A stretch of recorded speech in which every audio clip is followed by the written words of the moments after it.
Kakapasok lang, Diyos ko po, bigas na mura ni PBBM, binanata ni Ted Failaon. Pala, bigas PBBM. Laon. Magandang bigas ba yun? Parang, kayo mga katunay, maganda ba yung bigas na laon? Usapang bigas to So, etong balitang ito ay nagmula kay Bards News Update TV. At ilalagay ko sa description box ang link ng channel ni Bards News Update TV para maging updated po kayo sa mga balita na kanyang inihahatid sa atin. At syempre, ito po ang inyong lingkod na si BT na magbibigay ng reaksyon at komento dito sa videong hatid sa atin ni Bards News Update TV. Alright? So, wag na natin pagtagalin at sabay-sabay na nating panoorin ang laman ng video na hatid sa atin ni Bards News Update TV. Parang paulit-ulit ako. At bibigyan natin ng reaksyon ng balitang ito. Pasok! Panood ko yung programa ni Ted Failaon sa TV5. Ako, in-interview niya ang administrator ng National Food Authority. Alam nyo, may programa ang gobyerno ngayon. Magtitinda daw sila ng murang bigas. Yung NFA, sisimulan na yung 29 pesos per kilogram na bigas. Aba, sisimula na. Yung 29 per kilo na bigas ang pinagkakahintay-hintay ng lahat. Aba, pero ang tanong, anong klaseng bigas ba ito? Ito ba ay maaaring makain ng mga tao? Masarap ba ito o hindi? Alamin natin. Anong klaseng bigas ito? Ayun, yung tanong Ayun ko. ako. Tawag sa NFA, laon. Laon! Laon rice. So, itong si Ted Failaon marunong. Nabisto niya anong klaseng bigas ang laon. Masarap bang kainin o para sa mga hayop? Pakinggan natin si Mr. Ted Failaon. Kasi po NFA, very clear naman ang mandato for calamities, emergencies at disposition ng laon stocks so that bago masira ay mailabas po namin. Laon. Ang tawag niya sa laon stock? Laon, opo. Yung pong aging stocks, laon po yan. Aging. Kaya nga, laon. So, laon stock, no? Oh, kasi sa amin sa mga wari-wari, pag sinabi mong laon, medyo ayaw ko nang kainin. Ayun po ba? Sorry. So parang yung sinasabi ni Sir Ted dito, yung laon parang hindi magandang kainin. Pero ako nakakain din ako ng laon, pero hindi ko siya bet. No, hindi naman ako sa nagpapasosi mga katunay kasi lahat naman tayo may mga kanya-kanyang panlasa sa bigas. 'Di ba? May mga kanya-kanya tayong panlasa sa kanin. Merong nasasarapan sa laon, may nasasarapan sa wagwag, may nasasarapan sa hasmin, may nasasarapan sa ganun. Di ba may mga ganun? Ano ba yun? Angelica, di ba mga ganun? Pero ang iba kasi yung binibili ko sa amin, yung medyo gusto namin kasi medyo may lambot siya kasi nga karamihan dito sa akin is puro bata, di ba yung mga anak ko, gusto nila malalambot, ayaw nila ng mga matitigas na kanin, no? Pero etong laon na to, medyo parang okay naman pero hindi siya ganoon ka-okay. Teka kayo mga katunay, kayo tatanungin ko, magandang klaseng bigas ba sa inyo ang laon? Kung sakasakali. Kung ito yung pepresyohan na 29 pesos, yung sinasabi na ganoon. Sa tingin nyo ba, pabor ba kayo na okay ba sa inyo yung laon na yan, yung bigas na yan?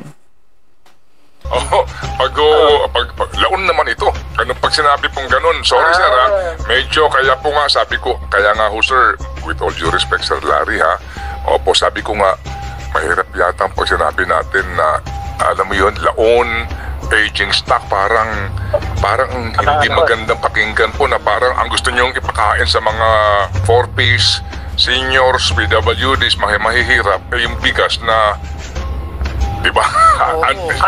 Naiintindihan po natin yung pong ibig niyo sabihin. In fact, ako mismo, ayoko nun, no? Kaya lang sa mandato... No, kahit yung nagsasalita, ayaw din niya. Eto lang yan eh. Halimbawa, ito, may mga nagsasalita na ayaw nila niyang bigas na yan. Bakit ipapakain pa rin natin sa mga tao? Ayan, si Sir Ted, sinabi niya, medyo hindi maganda yung bigas na yon. Yung nagsasalita, yung ini-interview ni Sir Ted, medyo ayaw niya rin nun. Ayun may dalawang nagkomento, depende pa sa inyo mga katunay. Kasi meron naman sa iba na, sige, okay na yan, di ba? Okay na. Pero mas maganda pa rin po siguro, no? Kung tayo naman po ay magbibigay na lang sa taong bayan, lalong-lalo na, yung mura na yan, no? Kahit sabihin nating mura, wag naman po basta-basta na eto, okay na yung bigas na yan, kahit pangit, benta mo sa kanila ng mura yan, o ipamigay mo. Di ba mas maganda rin is medyo yung makakain naman ng mga kababayan natin, yung magandang kainin. Dahil hindi lang naman mga matatanda ang siyang kakain yan. May mga bata din po nakakain yan. 2 years old kumakain na ng kanin, 1 years old kumakain na ng kanin. Kung ganyang kapangit na bigas po ang ipapakain na sinasabi nilang ganyan, di ba? Nakakakonsensya naman po yun. Di ba po? O sige, pagpalagay mo, okay lang kung matatanda yung kakain, walang problema eh. Di ba? Ilunok na lang, sabayan lang nila ng ulam yan. Hindi nila malas. Kaso kawawa yung mga bata.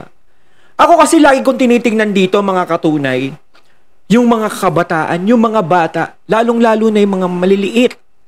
Diba? Sila ang kawawa eh. Diba? Kung tayo magbibigay ng murang bigas, medyo ganda-gandahan naman natin ng konti. Diba? Dami nyo naman pondo eh. Pinamimigay nyo nga sa lahat ng mga tao, diba? Eh, kayang-kaya niya naman bumili ng bigas niya na mura kung gusto nyong ipamigay sa mga tao. Huwag naman yung, paano ba, i-stock ba yan? Diba? Mariusip naman. Parang naman konting awa naman. Kahit na konting awa. Diba? Diyos ko naman. Po ni NFA, hindi po kami po pwedeng... Parang meron akong sa karinderya, yung natikman dati, yung kanin nila, ang sama ng lasa, tapos parang yung kanin nila, kalang buhangin. Baka, hindi ba ganun yun? Diyos ko naman, Umamin ang NFA administrator, hindi daw maganda. NFA administrator pa yon, umamin na hindi maganda. Ano ba yan? Kahit sila ayaw nila yung bigas na yan.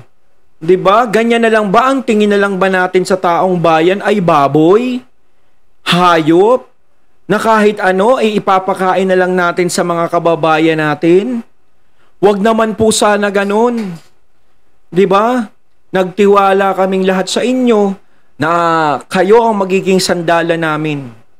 Kayo ang makakapagtawid sa lahat, makakalutas ng problema. Pero sana naman po, wag naman po sana gawing baboy ang taong bayan. Wag naman po sana gawing hayop ang taong bayan. Na parang gagawin kainin nyo yan. Yan ang bagay sa inyo. Yan lang. Kahit hindi masarap yan, tiyagain nyo. Kayo hiling ng murang bigas, di ba? Yan, lamunin nyo. Parang ganun eh. Di ba? Ang sakit po kasing pakinggan, ang sakit na katotohanan yung ganyan, na kahit yung mismong tao nakausap dito ni Sir Ted, na siyang ganyan, na mahala sa ganyan, is ayaw niya din ng bigas na yon. Diba? Halos parang nadulas siya ron. Di kaya masisi pa siya dyan. Sabihin ba't nagsalita ka doon sa programa ni Ted Pailo na hindi maganda yung bigas na yun? Hindi, siguro sa mga katunay natin na magagaling sa bigas, no? Ipaubaya natin sa kanila to. Mga katunay, pa-comment na lang po kung para sa inyo ay maganda ang laon rice, no? Comment lang po mga katunay. O hindi ba siya maganda? Ano sa tingin nyo? Comment lang po. Yung aging stock, yung lumang-luma na bang stock ng NFA, matagal na sa bodega, masisira na.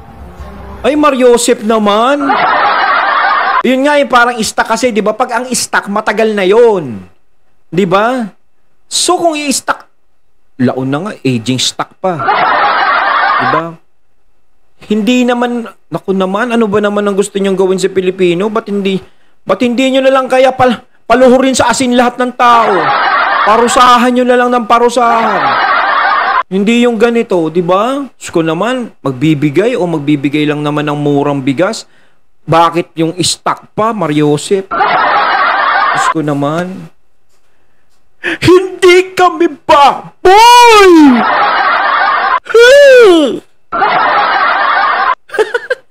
Diyos ko naman, maawa naman po kayo sa mga Pilipino. Ano ba naman ang nangyayari sa bansa natin ngayon? Ano ba ang ginagawa nyo sa mga Pilipino? Ginagawa nyo na kaming ganyan sa mga taong bayan? No, hindi naman po hindi ako naghihimok sa kanila ng ganito eh. 'Di ba na, kayo mag-ano kayo na magalit kayo. Hindi. Hangga't maaari nga gusto ko mayakap namin ng gobyerno, mahalin namin ng gobyerno, irespeto kung sino ang mga nakatayo sa gobyerno. Kaso nga, paano mangyayari 'yun? Kung ganyan ang nangyayari, na mismong mga taong bayan ay ginaganyan. 'Di ba? Ang sarap nyo kasing yakapin kung sakaling niyayakap nyo rin ang taong bayan. 'Di ba? Pero kung ganyan ng mga old stock, Diyos ko naman, Mariusip. Diba? Yung sinasabi nga ni General Macanas, malapit ng masira. Diba? Hindi naman kami hayop. Di magtiyaga na lang kami dun sa mahal kaysa ganyan. Mamaya kung ano pa yung mangyari sa mga anak namin kapag bumili kami ng ganyan, mura nga. Delikado naman ang mga anak namin dyan. Siguro yung iba magte-take the risk dyan. Diba? Kasi hindi naman lahat may kakayahan na bumili ng ganun eh. Yung iba dyan, i-risk na nila. Yun ang nakakatakot, yung mga nagri-risk. Yung sumusubok. Yung kumukuha ng ganun. Pero sana naman, kung tayo magbibigay, gandahan nyo naman po sana kahit papaano, kahit konti. Hindi ko naman po sinasabi na gandahan nyo na sobra-sobra. Kahit konti naman po. Diba? Para sa taong bayan. Para maging ligtas sila sa kakainin nila. Yun, ibebenta sa mga pobre nating kababayan. Ayun. Ano kaya ang lasa nun? Anong color nun? Anong amoy? Ako po, nung bata-bata pa ako, nakatikim na ako ng ganyang bigas, yung old stock. Mabaho. Narik ang tawag namin noon, narik. Pumipila kami dahil bagyo na baha ang aming lugar sa La Union. Nako, wala kaming makain, napilitan kaming pumila sa NGA ba, National Grains Authority o NARIC. Talagang mabaho. Pinagtiisan namin dahil magugutom kami. Ganun po yun. So ito, umamin yung NFA, aging stock. Mabubulok na. Yun. Ang ganda, programa na naman daw ni PBBM. Pantulong sa mga mahihirap. Grabe naman. Tig 29 nga naman. Ang daming matulungan nun. Kaya lang, ano naman kaya ang pakiramdam ng mga kababayan nating mahirap? Bumili na nga sila, although mura, kaya lang hindi naman sila ganahan. Parang ito yung magiging kasagutan dun sa hinahanap na 20 pesos na bigas eh. Di ba yun yung hinahanap ng mga tao? So parang ito, bahala na, wala tayong mahanap na bigas na pwedeng gawing 20, ito na lang. Parang ganun ba yun? Para masabi na mayroong 20 pesos na bigas. Yung nagawa yung ganun. Diba? Pero para sa akin, mali yun. Kung ganong klaseng bigas, wag na lang. Diba? Sana kung hindi kayang ibigay ang 20 pesos, kung tutuusin, hindi naman talaga hinihingi na ng mga tao yung 20 pesos na yun. Hindi na nila ine-expect. Wala nang nag-e-expect dyan. Kung meron man nag-e-expect, mangilan-ngilan na lang. Ang gusto lang naman kasi mangyari ng mga tao is bumaba lang yung presyo ng bigas para maging abot kaya. Hindi naman sinasabing mababa, yung 10 piso, 1 kilo. Hindi naman ganun, ha? Yung abot kaya lang, medyo babaan lang ng konti. Pero yung 20 pesos na yan, hindi na namin ine-expect yan. Kaya kahit hindi na kayo mamblema kung ano yung gagawin yung 20 pesos na bigas, okay lang yon. 'Di ba? Kahit wag nyo nang problemahin yan. Kaso nga lang, imbis na solusyonan nyo na lang, na pababain ang presyo ng bigas, gumawa kayo ng solusyon na yan para magkatotoo yung 20 pesos. Diba? Pero ayan naman, ang bigas, yan naman ang gagawing bigas. Ay, diba? Sana wag na lang. Ginawa na lang ng paraan na pababain ng kahit konti yung presyo ng bigas ngayon. Para mas maganda pa. Diba? Wag na lang yan pagtiyagaan. Tayong mga Pilipino, diba? Importante yung bigas. kahit walang ulam, basta medyo masarap yung bigas, walang Ay, amoy, tama. okay na yun.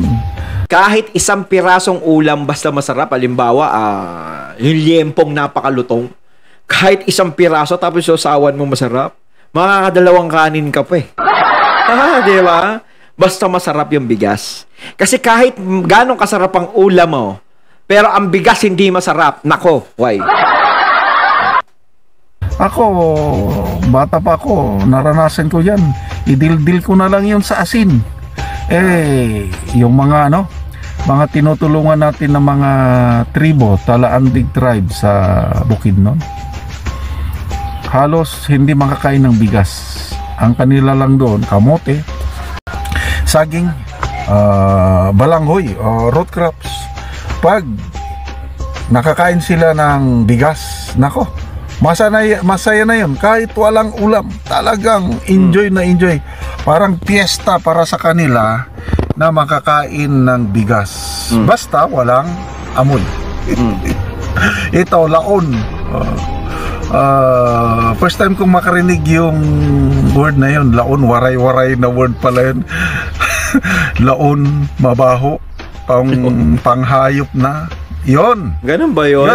Yun ang tatak nitong administrasyon, yung murang bigas. Murang bigas, mahal na ospital. So naman, kakain ka ng murang bigas pero pag na-ospital ka, mahal. Maisusugod ka niyan. Gusto ko naman, ay mga sana wag naman. Tigilan nyo na lang yan. Gawan nyo na lang paraan na magmura ang bigas. Hindi na kina-question kasi ng tao yan eh. Wala na, hindi na nga pinag-uusapan yung 20 pesos na bigas na yan eh. Nakalimutan na yan eh. Binabalik nyo pa. Kapag binalik nyo tapos ganyan, natagreklamo yung mga tao, di meron na namang butas kayo niyan. May makikita na namang banat sa inyo dyan. Diba? Kaya ako sa inyo, kung ganyan lang din ang ilalabas, wag na lang. Tap! Tap! Tap! Pa! Very concerned sila na tumulong na matupad yung pangarap ba. 20 pesos per kilo na bigas. Sinasabi ko eh. Ito na, para malapit matupad. na, 29. Yung pala, mabaho. So, ito Yun pa yung lang. depekto ng programang ito. Para sa porpis, kailang ang mabili ng isang pamilya 10 pesos 10 kilograms lang per month. Ilagay nyo ang inyong sarili, mga kaibigan. Dalawang anak mo, 3, average 3, plus 2 kayong mag-asawa. Bibili kayo, matutuwa na lang. Kailang 10 kilos lang naman ng per month. Kasi ba yun? Lang yun, di ba? 2 o 3 araw lang yun. Wala na. Paano ka ngayon matulungan? Kaya itong approach nilang ito, puros band-aid. Yung ayuda nila, maganda naman yun dahil nakakatulong sa mga mahirap. Kailang ayuda, anong magagawa ng ayuda? Ganun lang din. Wala. Pinakamataas 3 days, 5 days, ubos na yung ayuda, maghihirap na naman yung mga tao. Tama yun. Ang ayuda kasi sa panahon ngayon kung ngayon ipamimigay o ipinamimigay ngayon, is hindi obra. Diba? Kasi nga, malayang nakakapagtrabaho ang mga tao, malayang makakadiskarte ang mga tao. Maganda nga yun. Nagbibigay kayo, pero panandalian lang nagastusan yan eh. Saglit lang sa mahal ng bilihin ngayon. 'Di ba? Saglit lang yan. Kahit nga magbigay ka ayuda, 50 mil isang tao eh. Baka isang buwan, ubos na yun eh. Hindi totoo yan. 'Di ba mga katunay? Sa mahal ng bilihin ngayon, lalo na kung malaki ang pamilya mo, 'di ba? Hindi sasapat ang ayuda. Ang kailangan ng mga tao, sapat na trabaho. Sobrahan nyo yung mga trabaho dyan. Diba? Magbigay kayo ng trabaho para sa mga Pilipino. Dagdag trabaho, dagdag sweldo. Kasi nga, ang mahal ng bilihin eh. Kung nagmamahal ang bilihin, sana naman pinapataas nyo rin yung sweldo ng mga taong bayan na naghahanap buhay. O kaya, pababain ng bilihin kung sakasakali. 'Di ba? Kung may krisis man na kaya tumataas ang bilihin, pwede niyo namang gawa ng paraan 'yan eh. 'Di ba? Pero yung ayuda kasi, panandalian lang 'yan. Mas maganda kung tutulong po kayo sa lahat ng mga Pilipino, yung long term, hindi short term. Yung talagang mapapakinabangan talaga nila. Pati yung bigas na 'yan, kung ipinamimigay o ibebenta ng mura para may masabi lang na may 20 pesos na bigas, kung hindi naman maganda, wag na lang. Ang mas maganda dyan, tuunan nyo ng pansin kung papaano mapapamura yung mga bigas kahit papaano. Yung makakayanan ng mga kababayan natin. Ganun na lang sana. Yung pang long term, hindi pang short term. Diba? Yun ang tulong eh. Wala naman tayong pandemic ngayon. Wala tayong kinakaharap na problema ngayon. Dahil malaya tayo ngayong nasa labas. Hindi ngayon, bawal lumabas. Walang ganun ngayon. Diba? Huwag natin gawing batugan lahat ng mga tao. 'Di ba? Ang natutuwa kasi niyan yung mga batugan eh. Pero yung mga masisipag na tao, hindi natutuwa sa ganyan. 'Di ba? Pero yung mga batugan, yes, may ayuda. Woo! 'Di ba? Ganun 'yon. Bakit hindi sila mag-isip ng mga programa, yung kasabihan ba na don't just give them fish, but teach them how to fish. Ganun po yung ginawa natin, yung mga nakakasubaybay sa aking channel. Yung ating Talaandig Tent City, ganun po ang ginawa natin. Binigyan ng pagkain, kailang at the same time, nagsimula tayo ng livelihood. Una, yung sayote. Nung wala pang El Nino, nako, dami na nilang harvest. Nakakabenta na sila everyday.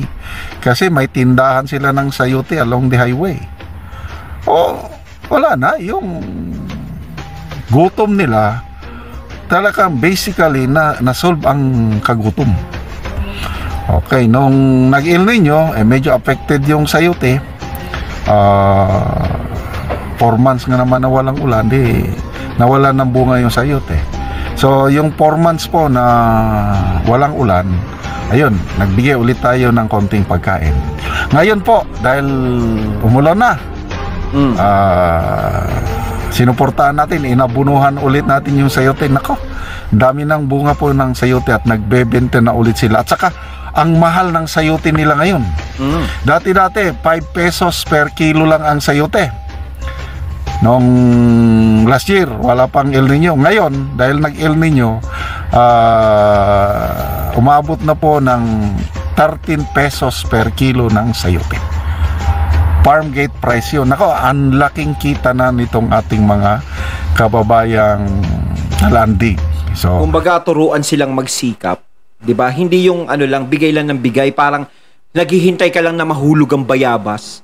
Kayo yung nagbibigay ng bayabas eh. 'Di ba? Kayo yung naghuhulog. Para kayong puno. Tapos, mga nakangangalang sa inyo, wag yung ganun. At hindi ganun ang mga Pilipino dahil kilala ang mga Pilipino sa pagiging madiskarte yan. No? Madiskarte ang mga Pilipino. Kayang mabuhay ng mga Pilipino. Masisipag yung mga yan. Kala mo yung mga yan, kala mo hindi ako Pilipino. Siyempre kasama ako dun. Sino ko si Guo? May sayote na sila, may baboy pa. Nagbebenta na po sila ng kanilang baboy. Yung sayote nila na mga reject, maliliit, hindi pwedeng ibenta. Nako, ipinapakain sa baboy. Matataba yung baboy nila, yung parang organic baboy na ito dahil sayote ang kinakain eh. So, kumikita na rin sila sa babuyan. The next, sagingan. Nakabuelo na yung mga tanim nilang lakatan. So, after mga 8 months, mamumunga ng lakatan nila. Nako, yun na. Hindi na tayo magbibigay ng pagkain sa kanila kasi nabigyan natin sila ng capacity to produce their own. Tama. Yun ang tama. Ganun sana ang gawin ng gobyerno. Matutong magsikap. Diba? Kapag wala naman tayong kinakaharap na mga problema ngayon sa bansa natin, walang krisis na nangyayari, ay kalamidad, diba? Is kaya ng mga tao magsikap. Diba? Huwag yung magbibigay, wala namang kalamidad o para, pabangulang pangalan, diba? Kasi ang isipin ng iba dyan, malapit kasi eleksyon, diba? Ganun yan eh. Diba? Ibang yung sinasabi, malapit na eleksyon, mabubuhay tayo niyan, dahil magbibigay. Nung ito, hindi yung poros ayuda na lang. Ayuda. Tapos, bigas, magbenta ng bigas, laon pa. Ayon, natating natunghayan ng video na nagbula kay Bards News Update TV at syempre yung boses na yun na natunghayan natin mula kay General Macanas. Ayan mga katunay ha, o ano ba yung age stock, basta stock na bigas, Mario Joseph. Kayo ba, pabor kayo doon mga katunay ha? Yung tanong ko kanina mga katunay, baka pwede masagot nyo. Para malaman natin. May na ako sa mga bigas-bigas na yan. Comment lang po kayo sa comment box. So once again, I'm BT and I'm out. Peace.